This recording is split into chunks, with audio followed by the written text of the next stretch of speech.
Hello everybody and welcome to another Transformers third-party review. In today's video we're taking a look at the latest offerings from X-Transbot. As part of their Master miniseries, this is the 84mm X Warrior TORO and the 86mm XI Communications COPRIMOZZO, aka Cliffjumper and Hubcap.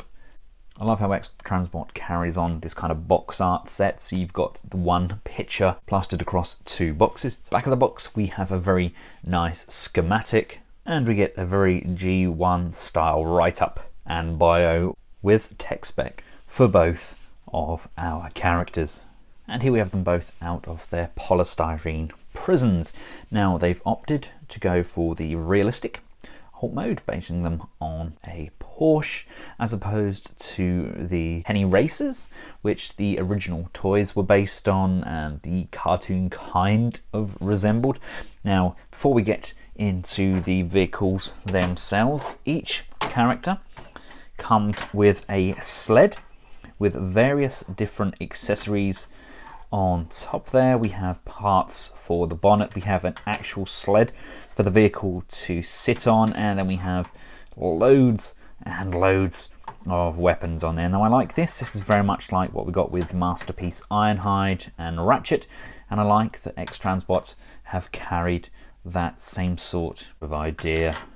The bio cards are what we would expect from an X-Transbot release.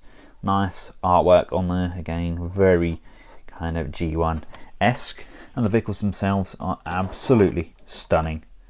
They look remarkably good. Now they've gone for the high gloss black windows, much like they did with their Windcharger and tailgate. Not to everybody's taste, but personally I do like how they look. These are pre-production samples. I did get a message from their team saying that when these are finalized, they're thinking about removing a problematic piece before production. It's not necessarily an essential part of the figure. It has caused some unnecessary problems, but I'll cover that when we get to it. Now, the actual plastic that they've used on the windscreen is actually translucent. It's just a really dark tint on that. You can just about see through it at the right angle. You can see my finger kind of underneath there, but like I said, it's very darkly tinted. We do get a couple of different tones of paint on there where they've painted up plastic, and it does sit slightly differently on the different textures. Underneath we do have a little bit of a visible bot mode there, but nothing that's untoward. I think that's an acceptable amount of visibility, and unfortunately we do have some of these very small hinges again, much like we got with their tailgate, that I'm not necessarily a fan of, but as long as these are done right and they're done with the correct materials, they shouldn't be problematic at all. These accessories just come off. These sleds, everything pulls off individually. We do have these two pieces here which fit into the groove on the bonnet. They're sculpted to sit on the front there, and we get this actual sled piece itself, which in turn can fit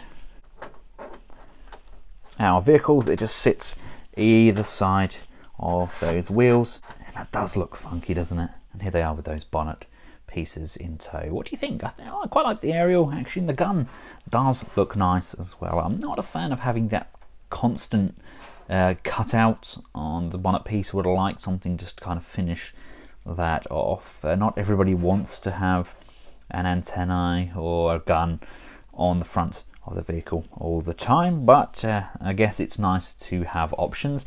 One point I am slightly concerned about is I can see these wing mirrors getting broken. They're made of a fairly robust plastic, but they are pretty sharp, and I've already caught my finger on them a couple of times. I just think that's a possible problematic area that we do need to be wary of. Now, I'm not 100% sure. I think these are coming up a little bit short in their vehicle modes, but then again, I know the Lamborghinis are ridiculously flat, wide and long. I mean, if we bring in the likes of Dino, for example, in the Ferrari, these don't look too bad at all. The Porsche is quite a narrow, thin vehicle, but I'm really not sure. I'll have to go find out the measurements of the Porsche, and they don't look terrible. They have managed to capture the Porsche remarkably well. They've done an outstanding job. X-Transbots always do an amazing job at both vehicles and their robots. It's just the journey between the two that doesn't always come across as smoothly as we would like, but I don't think there's any arguing that they've always done a very good job at giving us realism in the alt modes and a very cartoon inspired bot mode. Let's take a look at how they fare up to the Ace Toys version. I mean, whatever happened to those? They started releasing a couple of toys and then that was it. Both very similar design. Scale wise, they are pretty much identical. Yes, this is a lot heavier, but the X-Transbot version holds together 1,000 times better without a shadow of a doubt. I liked the idea, but unfortunately mine has not held up so well over time. It's a bit of a wibbly wobbly mess. To get Cliffjumper and Hubcap transformed up, you want to remove the parts from the bonnet to begin with. This whole bonnet piece is locked in underneath using this retaining tab here.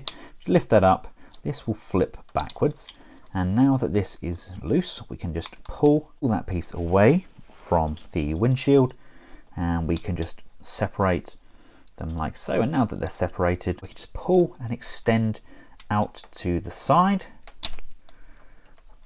which in turn extends those legs. The bonnet piece flips down to the side. Now the tab in question that we think is going to be removed for mass production is this small black tab here. It stops the leg from going directly upwards. You have to bring the leg out, up and over, and then this piece here slides in, and then this piece hooks around the back like so. As you can see, this one has already snapped on mine. I just caught it by accident. I believe they're making the right decision by removing that. It doesn't affect the figure at all. All it does is hold this piece slightly tighter when it's in vehicle mode. You can cut the corners by having the need to bring this out, up and around. You can now bring it directly up. We have this piece at the back here which can come around, and then this closes off. You have to bring the knee up fully and extend that joint so the legs are up all the way, and the wheels just fold inwards on both sides. We can bring the doors down. This roof panel will lift up, and that now exposes Cliffjumper's faux chest piece. Some people don't like the idea of the faux chests. Personally, I like the fact that we can have both realism and animation accuracy in one figure, and if that means getting a faux chest, then so be it. You want to fold the wheels in. You want to gently push this rear window outwards like so. That's on a very small hinge. You only need to just pop it out so it's got that additional space at the back. That now allows us to fold this hinge here inwards, and then this hinge here inwards, so that they sit at the back like so. See, we only needed to lift that just slightly to give us that extra piece of depth that we needed. Bring this piece down, bring these door panels up to the back, fold the inner windows in on both sides. The arms come upwards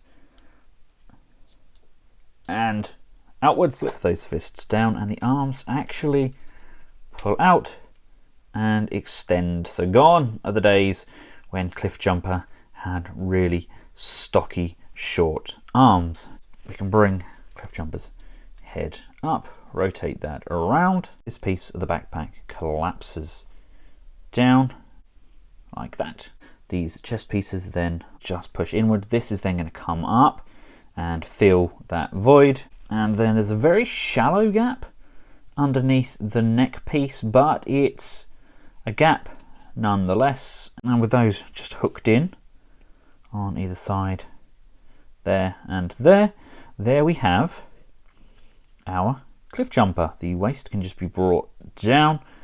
Yes, he does have a backpack, but it does collapse pretty nicely. And I mean, from the front, which is how I'm going to have him displayed, he looks pretty much spot on. The transformation wasn't overly complex. There was enough involved in the transformation to keep me interested. There was no real problematic areas other than those ones I previously addressed. This is not a stress mark, that is a sprue mark, which was already apparent when I first started transforming him. Face sculpt on there is remarkably well done. That's pretty much perfect. Love the clean piece under the arms there, nice and tidy.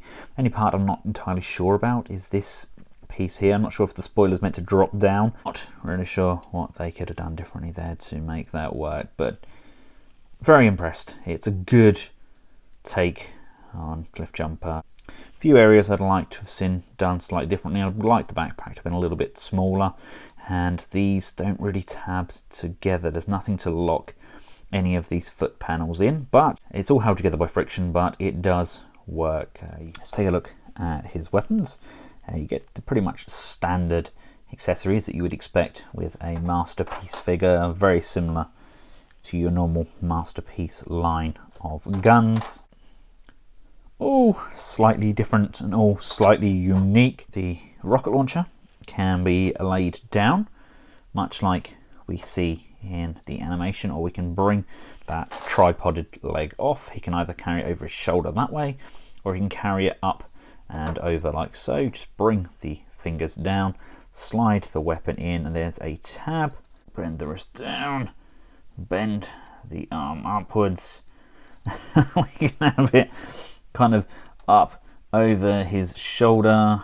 You've got that tilt on handle as well, which can really help when aiming that up nice and high. But I think, I'm pretty sure it's meant to go kind of like that. That's how we're meant to have it. I love the fact we've got the bend in the wrist, which can also counteract with the bend on the handle. So he does look like he's carrying that quite naturally. These can also be mounted in the hands, joining these pieces together, and can be held as a weapon. No idea what episode this was from, but I'm sure it was in one of them. They don't normally give us accessories if they didn't have some sort of random place in an episode. And to be honest with you, I have no real connection with Hubcap, but I actually think he looks better. I think he's actually my favourite. I don't know what it is about him. I don't know if it's the sculpt. I do love this accessory as it just pops in over the hand. Articulation wise is pretty much the same with both of these. The head does have a little bit of up and a little bit of down. It is kind of hindered slightly by the fact that there's not really anywhere for it to go. We can tilt left and right there. The arms can come all the way up and around on a ball socket out to the side, upper bicep rotation, single jointed bend on that elbow, rotation on the wrist, and an open and close on those fingers. We do get a waist rotation. We get an abdominal crunch forwards and backwards. The legs can come this far forwards, this far backwards, out to the side. These are all on friction joints. I believe there is die cast throughout this figure, but nothing that's going to get in the way or loosen up any of these joints over time. We do get not one, but two bends on that knee. The ankles can rock forwards and backwards. We don't have any left and right rotation, but we do have some nice pivots out to the side. The ankle joint can kind of lift up on itself.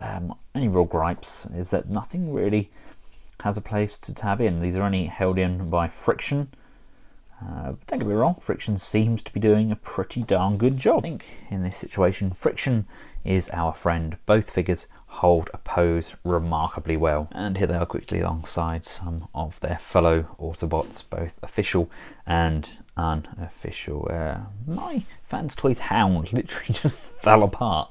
Everything on the back there just kind of caved in and it all fell off, but shh, can't say that, it's Fans Toys.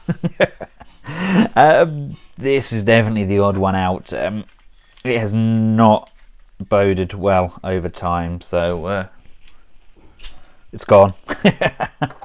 There we go. The lineup is definitely coming together. I love that they've once again returned to form. I love what they've done. These are definitely a step up from the likes of their wind charger, etc. I was worried when I saw some of those screws underneath, but thankfully the end result is two very good looking characters. I love how they look alongside Bumblebee, and I love that the difference in yellow is very, very prominent. This is very much like what we got with the G1 Hubcap toy. Let me know your thoughts in the comments section below. I've included a link to where these can be purchased. And until next time, from myself, Hubcap and Cliffjumper, thanks for watching. Goodbye.